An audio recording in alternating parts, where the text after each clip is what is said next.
Como dice el pastor, hemos estado estudiando o hemos entrado en una serie de Apocalipsis y estuvimos estudiando semanas atrás el capítulo 1, de cómo Juan fue llevado a la isla de Patmos, fue desterrado y Dios le da esa revelación.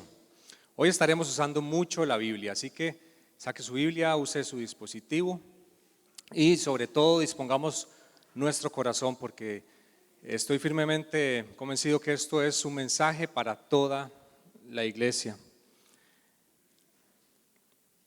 Hemos visto entonces cómo en el capítulo 1 se nos ha explicado que Apocalipsis no es solamente las cosas futuras, sino también cosas que ya pasaron, cosas para este presente y cosas que la iglesia va a vivir en un futuro. Los capítulos 2 y 3 se centran en lo que la iglesia en este momento, hoy, está viviendo. Y hoy empezaremos con las cartas que Juan escribe a las 7 iglesias. Jesús, por medio de Juan, el Señor Jesucristo le envía, le da la revelación y le dice: escríbele a estas 7 cartas a 7 iglesias. Estas 7 iglesias eran 7 iglesias que sí existían. Y estaban ubicadas en Asia Menor, lo que hoy conocemos como Turquía. Lo curioso es que solemos ver estas cartas como cartas individuales, y no es así. Las 7 cartas tenían que ser leídas por las 7 iglesias. Todas las cartas, cada iglesia las leía. Obviamente, Dios envía un mensaje de exhortación, de edificación y de esperanza a cada iglesia en específico, pero eso le iba a servir a las demás iglesias en otros momentos. Cada carta debía ser leída entonces por todas las iglesias, y esto con el fin de que esas iglesias, que eran 7, que hoy representan la Iglesia Universal de Jesucristo, tuvieran material suficiente para poderse edificar, exhortarse, animarse para todo lo que va a acontecer. Y hoy tenemos el privilegio de tener el libro de Apocalipsis, poderlo leer para entender cómo debe funcionar la iglesia hoy, cómo está esperando Jesús que funcione la iglesia nosotros, cómo espera Dios que nos comportemos. Y el propósito de este, podemos decir, libro, es hacernos notar que el juicio siempre va a empezar por la casa de Dios. ¿Por qué? Porque Él quiere que su novia, su iglesia, sea purificada. Y cada una de estas cartas tiene que tener, y eso lo tenemos que tener muy en claro, tiene una aplicación personal para cada uno. Y entonces Juan empieza a escribir la primera carta hacia Éfeso. Acompáñenme a Apocalipsis 2, versículo 1 al 7, lo estaré leyendo en Nueva Versión Internacional. Dice así: escribe al ángel de la iglesia en Éfeso. Esto dice el que tiene las 7 estrellas en su mano derecha y se pasea en medio de los 7 candelabros de oro. Conozco tus obras, tu duro trabajo y tu perseverancia. Sé que no puedes soportar a los malvados y que has puesto a prueba a los que se dicen ser apóstoles, pero no lo son. Y has descubierto que son falsos. Has perseverado y has sufrido por mi nombre, sin desanimarte. Sin embargo, tengo en tu contra que has abandonado tu primer amor. Recuerda de dónde has caído, arrepiéntete y vuelve a practicar las obras que hacías al principio. Si no te arrepientes, iré y quitaré de tu lugar tu candelabro. Pero tienes a tu favor que aborreces las prácticas de los nicolaítas, las cuales yo también aborrezco. El que tenga oídos, que oiga lo que el Espíritu le dice a las iglesias. Al que salga vencedor, le daré derecho a comer el árbol de la vida que está en el paraíso de Dios. Esta carta entonces es enviada a Éfeso. Y aunque Pérgamo era oficialmente la provincia de Asia, Éfeso era considerada como la ciudad de mayor influencia de Asia Menor. Éfeso se le conocía por ser el centro del flujo comercial. Todo tipo de negocio entraba por ahí primeramente. Tenía un puerto muy rico, era un puerto muy rico. No estoy hablando de Puerto Rico, pero era conocida como la puerta de Asia. Era poderosamente económica y ahí se celebraban inclusive juegos atléticos muy famosos que podrían llegar a concentrar más de 2 millones de personas solo por ver los juegos. Imagínense la cantidad de personas de diferentes costumbres, de diferentes razas juntas ahí. Era una ciudad muy influyente, pero también muy influenciada. Era una ciudad llena de paganismo, llena de ocultismo, llena de corrupción, y se le rendía adoración a una diosa llamada Artemisa, que también se le conoce como Diana de los Efesios. Su templo fue el templo griego más grande jamás construido y fue llegado a considerar este templo como una de las 7 maravillas del mundo. Entonces, era una ciudad llena de prostitución, una ciudad llena de idolatría, llena de hechiceros, de brujos, de curanderos. Era una ciudad llena de adivinos. Imagínense la cantidad de potestades que tenía esa ciudad. Y aún así, Pablo, en medio de toda esa adversidad, toda esa potestad, funda la iglesia de Éfeso. Y la iglesia, dice la palabra, que se volvió fuerte y se volvió sólida. Y Éfeso también gozó de privilegios espirituales, ¿como cuáles? Éfeso pues fue pastoreada por uno de los más grandes apóstoles, fue el apóstol Juan, obviamente, y también por el apóstol Pablo, que fue el que lo fundó. Pero también tuvieron maestros como Priscila, Aquila y Apolos. Era la élite, en ese momento ellos eran la élite, o sea, casi nadie. Imagínense el nivel de doctrina que tenía esa iglesia. Ellos empezaron aún en esta ciudad llena de paganismo, empezaron a tener un impacto muy poderoso en la ciudad y empezó un avivamiento. Dice Hechos que inclusive los magos llevaban a la iglesia, los llevaban allá a los pastores los libros de hechicería y ellos mismos los quemaban. Imagínense el poder de Dios que había en esa iglesia. Dios había llegado a Éfeso. Pero cuando Dios, dice Martín Lutero, Martín Lutero, que cuando Dios planta una iglesia, el diablo planta una sinagoga. Y entonces empieza la oposición. Pero Éfeso dice que permaneció firme, porque donde abunda el pecado, sobreabunda la gracia. Y entonces les envía una carta. Y empieza así, nuevamente, la vamos a ir desmenuzando poco a poco. Dice, escribe al ángel de la iglesia de Éfeso. El ángel, esa palabra ángel en el original es mensajero. Y esto se refiere a todo el liderazgo, no solo al pastor, no solo a los pastores, sino a todo el liderazgo, a toda persona que influencia dentro de la iglesia, a toda persona que habla de Jesucristo. A esta, dice Jesucristo, les voy a enviar esta carta. Esto dice el que tiene las 7 estrellas en sus manos, en su mano derecha. ¿Qué está diciendo aquí Jesús? Este es el que tiene a todo el liderazgo de las 7 iglesias en su mano derecha. Y dice, y se pasea en medio de los 7 candelabros. ¿Qué eran los candelabros? ¿Qué habíamos aprendido? Los 7 candelabros son las 7 iglesias. Representan la iglesia universal, usted y yo. Esas iglesias representamos. Jesucristo, ¿qué es lo que está queriéndole decir aquí a la iglesia? Éfeso, recuerda que yo tengo el control. Yo me paseo en medio de ustedes. Yo soy el que los tengo y los sostengo en medio de ustedes con mi mano derecha. Yo soy el que como ojos de llama de fuego observo cada una de las intenciones. Y dice así en el verso 2, conozco tus obras. ¿Qué está diciendo acá Jesús? Conozco tus obras. Iglesia de Éfeso, yo los conozco. Yo conozco lo que ustedes hacen.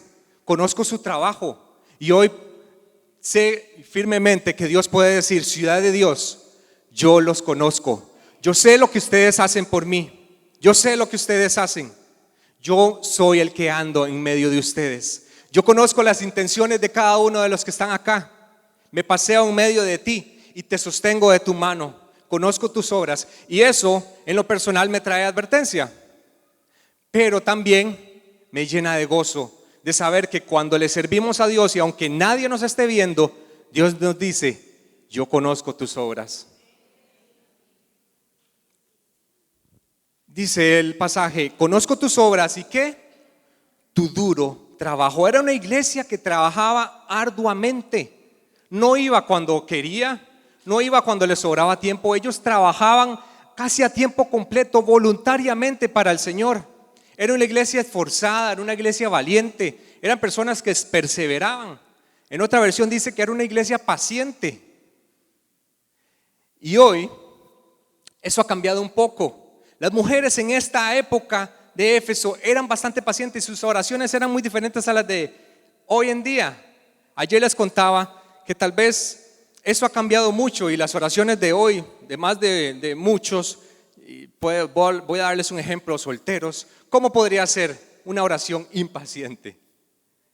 Un soltero podría orar así, a los 15 años, pidiéndole a Dios por la persona que Dios tiene para él. Padre, tu siervo amado te está pidiendo una joven,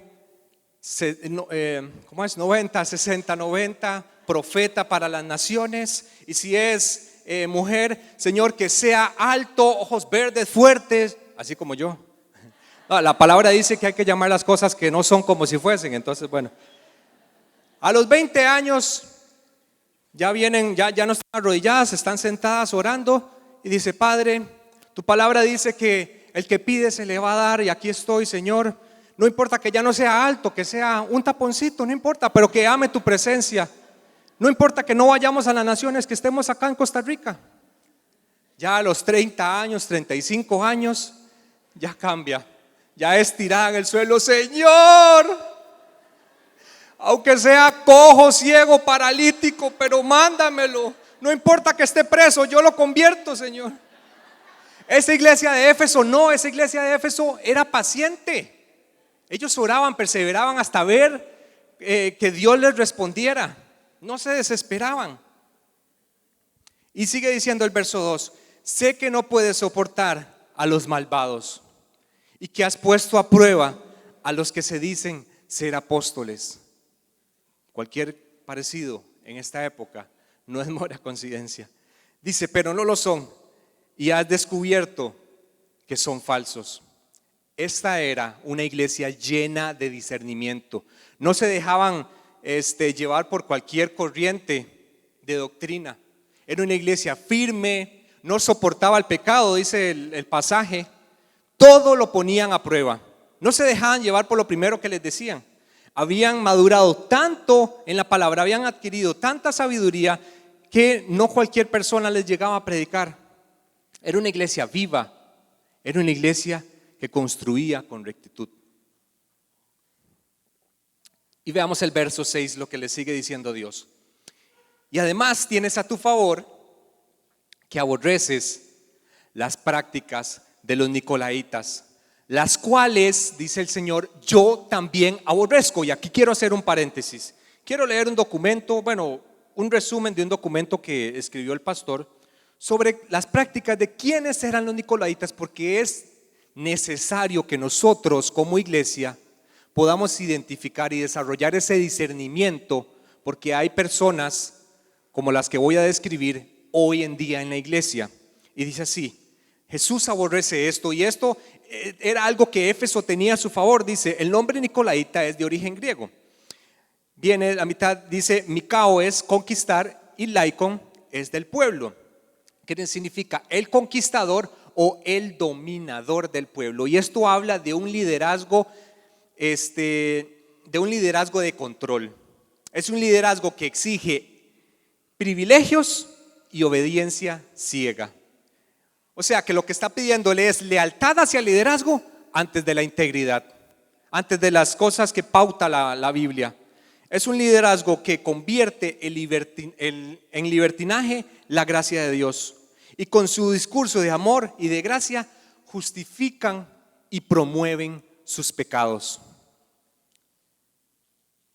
No quiero meterme más en esto. Si gustan tener más material pueden buscarme, con mucho gusto. Es un material que había escrito el pastor.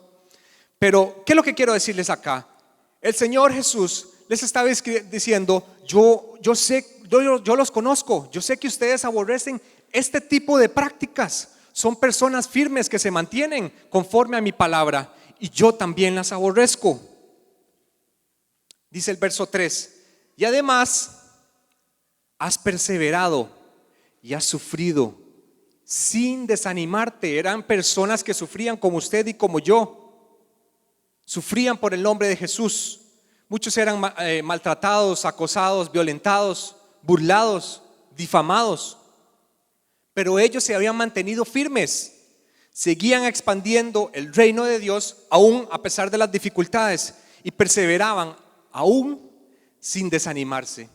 ¿Cuántos quieren llegar a ser una iglesia como la de Éfeso? Yo apenas leí Éfeso, yo digo, yo quiero ser como Éfeso. ¿A quién no le gustaría ser halagado como Dios está halagando a Éfeso? Yo la hubiera nominado como la iglesia del año. Y yo me ponía a pensar cómo esta iglesia aguantaba tantas cosas y permanecía. Y hoy en día a una persona no se le saluda en la iglesia y no vuelve. Una persona no se le abre la puerta y no vuelve. La iglesia de Éfeso no era una iglesia light. Era una iglesia que amaba la palabra, que amaba estar sirviéndole a la gente. Y como decía la palabra, entre más los oprimían, más se multiplicaban. Éfeso era una iglesia ejemplar. Pero, ¿qué pasó con esta iglesia? Porque todo suena muy bonito. Todos nos podríamos identificar muchas cosas con lo que está diciendo Jesús a esta iglesia. Servimos arduamente, somos leales a Jesús, su palabra, ofrendamos, venimos puntualmente. Pero ¿qué le está diciendo Jesús en el verso 4? Sin embargo, y hay muchos sin embargo en nuestras vidas hoy también. Hoy posiblemente tengamos muchas cosas por celebrar y cosas que deben ser reconocidas entre nosotros, sí. Pero también nosotros tenemos un sin embargo. Cada uno de los que estamos acá tenemos un sin embargo que cada uno conoce. Y sé que eso debe ser expuesto a la luz de Jesucristo. Jesús le decía a Éfeso, y la reconocía por trabajar arduamente, por hacer misiones. Su grupo musical era como angelical. Diezmaban, llegaban puntuales. Era una iglesia que perseveraba. Imagínense qué clase de saludo el que les estaba dando Dios. Jesús se paseaba en medio de esta iglesia y la alababa. Pero en el verso 4 dice: sin embargo, tengo en tu contra. Tengo en tu contra. Él no le está diciendo estoy en tu contra. No, le está diciendo tengo en tu contra algo. Tengo en tu contra algo que no te está favoreciendo y no te has dado cuenta. ¿Y qué podemos aprender acá? ¿Cuántos son padres acá? ¿Cuántos son papás? Ok. Eso es un principio que podemos rescatar de acá, porque antes de la corrección viene la afirmación. Antes de que usted corrija, de que usted y yo corrijamos a nuestros hijos, Dios nos está diciendo afírmelos y después lo corrige. ¿Por qué? Porque si vemos los versos anteriores, antes de llegar a este sin embargo, Jesús los había afirmado tanto que cuando llegó la corrección ya habían tenido una conexión con Él. Y entonces dice: sin embargo, tengo en tu contra que has abandonado tu primer amor. Y busqué esa parte en otras versiones y dice: ya no tienes el mismo amor que al principio. Ya no me amas tanto como me amabas antes. Has dejado enfriar tu primer amor. No me amas a mí, ni se aman a ustedes como al principio. Y yo puse mi propia versión. Tengo en tu contra que has abandonado tu mejor amor. Y has perdido esa pasión. Amaban más la obra de Dios que al Dios de las obras. Y la iglesia de Éfeso se había convertido tan experta en el dolor, pero tan seca en el amor. Y no se habían dado cuenta, en el amor hacia Dios. Se habían vuelto expertos en el servicio, en la dedicación hacia las personas, en servir a los enfermos, en ir a visitarlos, en orar por ellos, pero se habían olvidado de lo más esencial del evangelio. ¿En qué consiste ser cristiano? ¿Qué es lo que dice el gran mandamiento? Amarás al Señor tu Dios con todo tu corazón, con toda tu mente, con todas tus ganas, con todo. No dice con lo que te sobra. No dice que después de tus hobbies, búscame. Después de pasar con tu familia, búscame. No dice eso. Amarás al Señor con todo, con todo. Y Éfeso tenía algo que no estaba bien. Y posiblemente muchas iglesias hoy están pasando lo mismo de Éfeso, y muchos acá también. Habían perdido lo que tenían antes. Ellos se habían puesto su mirada más en los resultados que lo que tenía en su corazón. Y Pablo a esta iglesia 4 décadas antes, imagínense, 4 décadas antes ya les había advertido. En la carta de los Efesios 6:24 dice que la gracia sea 4 décadas, oigan, que la gracia sea con todos los que aman a nuestro Señor Jesucristo con amor inalterable. Y en otra versión dice con amor incorruptible. Y aquí fue donde yo le tomé para el título de esta enseñanza: un amor incorruptible. O sea que la gracia únicamente va a estar con todas las personas que aman al Señor Jesucristo con un amor que no se corrompe, con un amor que no se desvía, con un amor que no se altera, que sigue igual y más bien va creciendo. Solo ellos tienen la provisión de la gracia de Dios, dice Pablo. Y 4 décadas después, Jesús les vuelve a decir: hey, has perdido tu primer amor. Pero Jesús es tan misericordioso que en la misma carta nos da la clave para volver a nuestro primer amor. Y dice: recuerda, el verso 5 dice: recuerda de dónde has caído, arrepiéntete y vuelve a practicar las obras que hacías al principio. ¿Cuántos se acuerdan aquí cuando experimentaron el primer amor, cuando se convirtieron en Jesús? ¿Cuántos se recuerdan? Era un amor diferente, ¿cierto? Era un amor apasionado que no pensábamos las horas para que no teníamos en cuenta las horas que pasábamos con Él, nos devorábamos la Biblia. Y Jesús está diciendo: recuerda, reconoce, vuelve en sí, recuerda de dónde has caído.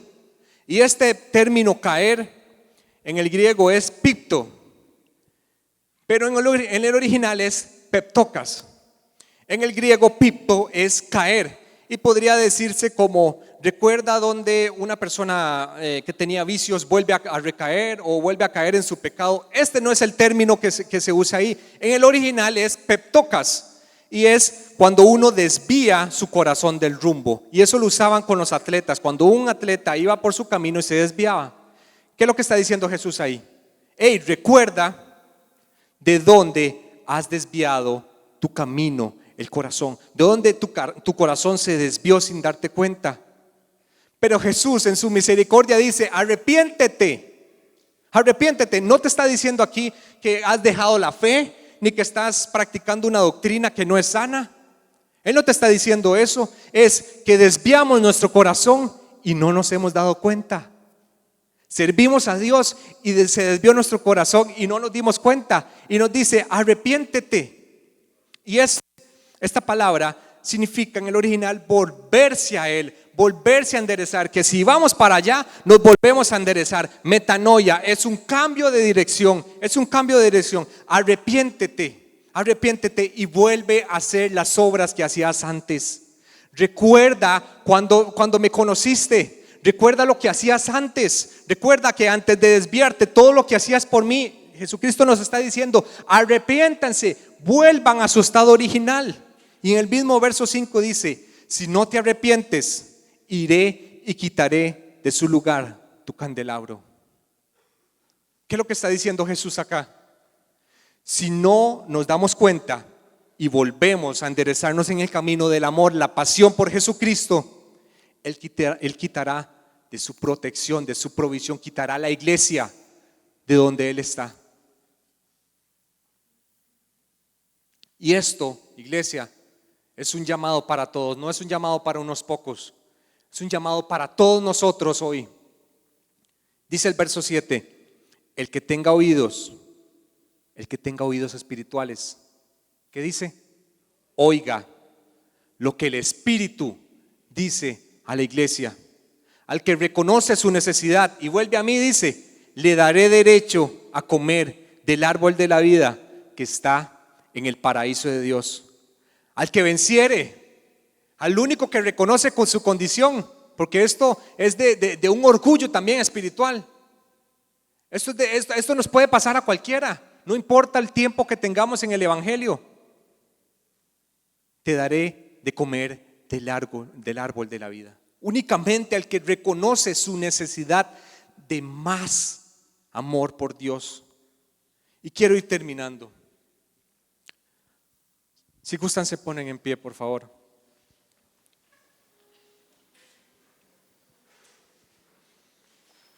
Saben, un síntoma,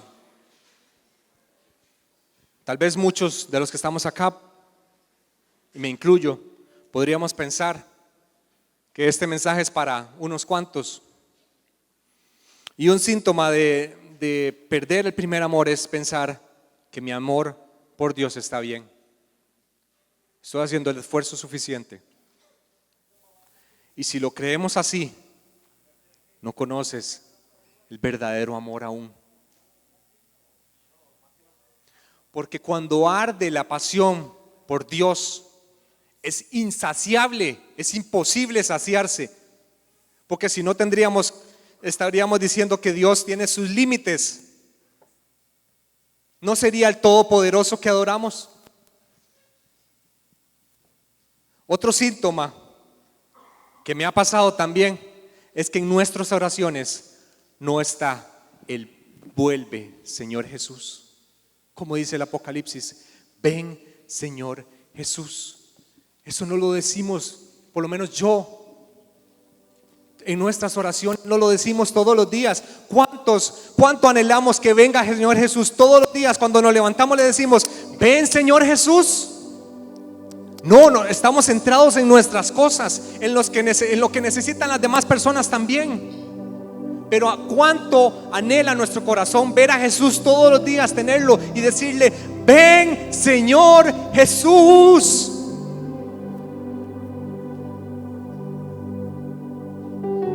La iglesia de Éfeso paulatinamente se había estado enfriando y ellos servían a Jesús.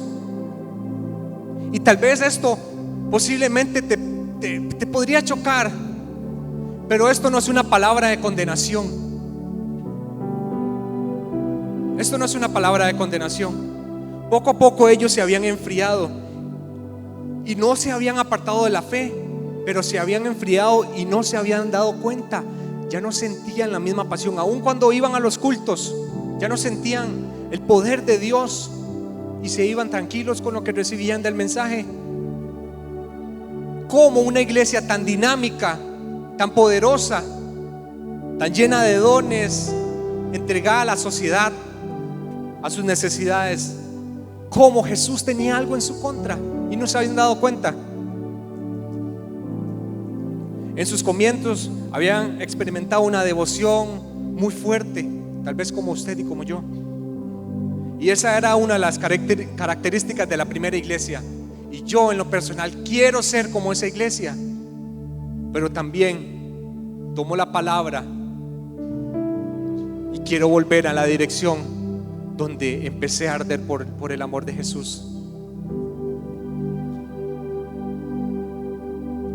Tal vez esto no nos hemos dado cuenta y también ha quitado ese ímpetu, ese fuego por ir a la gente, a las naciones, ir a hablarle a los compañeros, a la gente que va en el bus, a la gente que va en el tren, al taxista, a los vecinos. Ya no nos importa que la gente sea salva.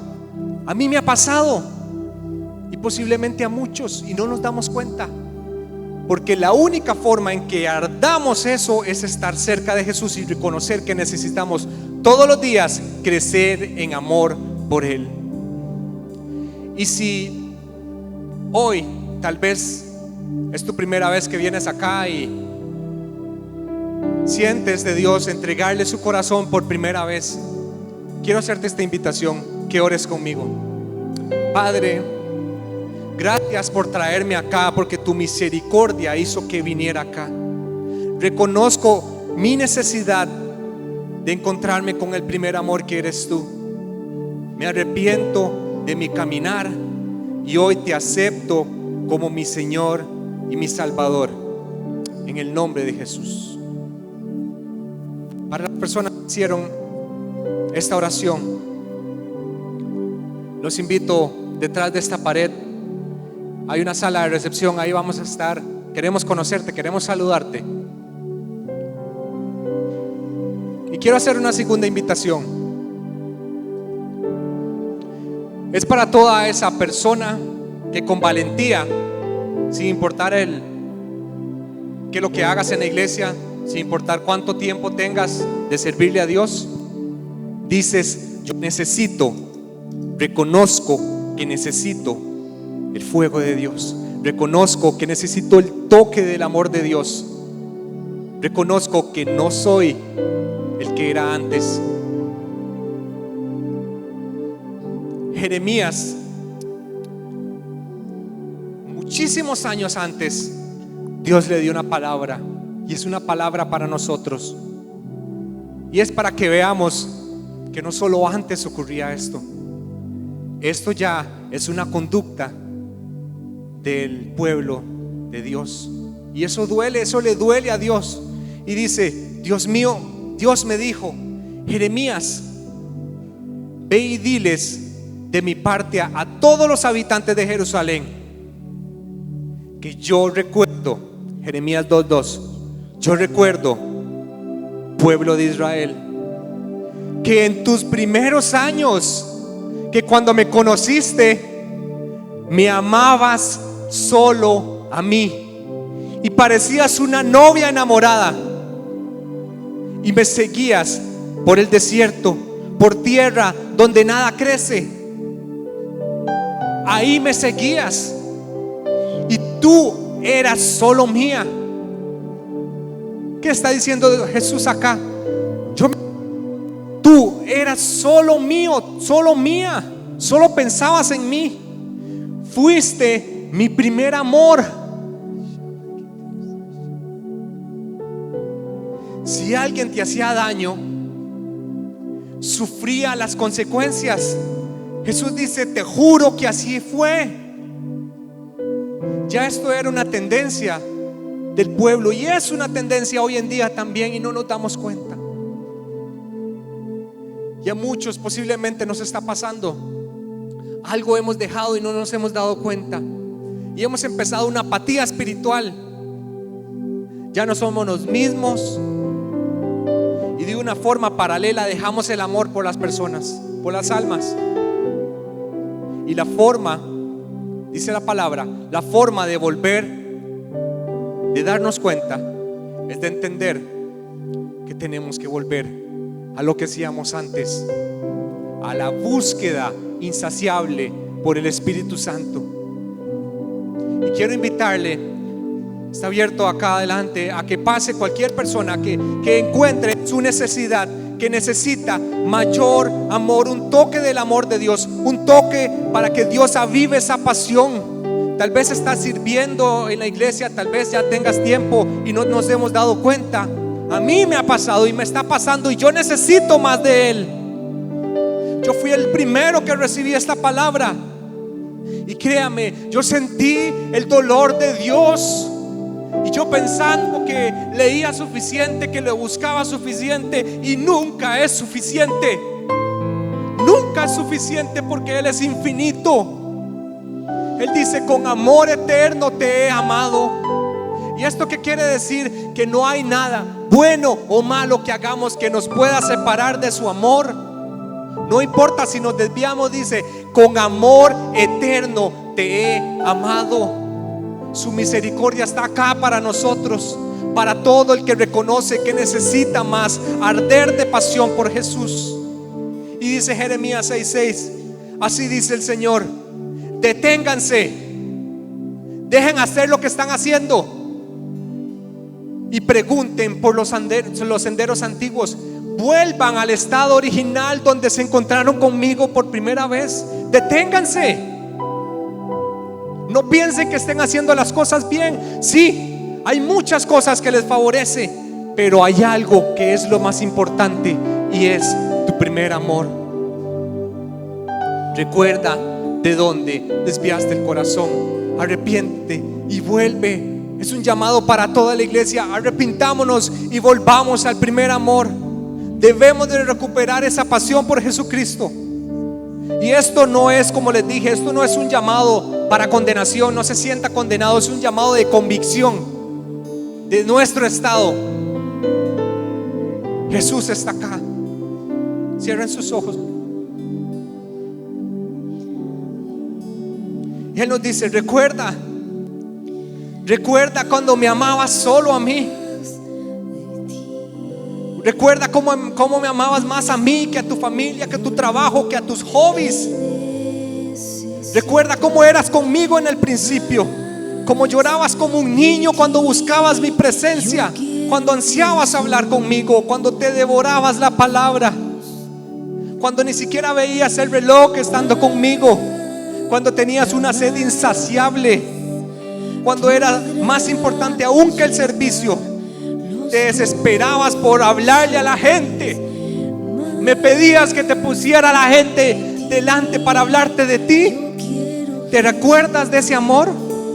Cuando deseabas encerrarte por horas y llorar como un niño. Cuando ponías canciones y me adorabas. Cuando no te importaba ensuciarte, despeinarte por mí. Recuerda dónde empezó esa devoción.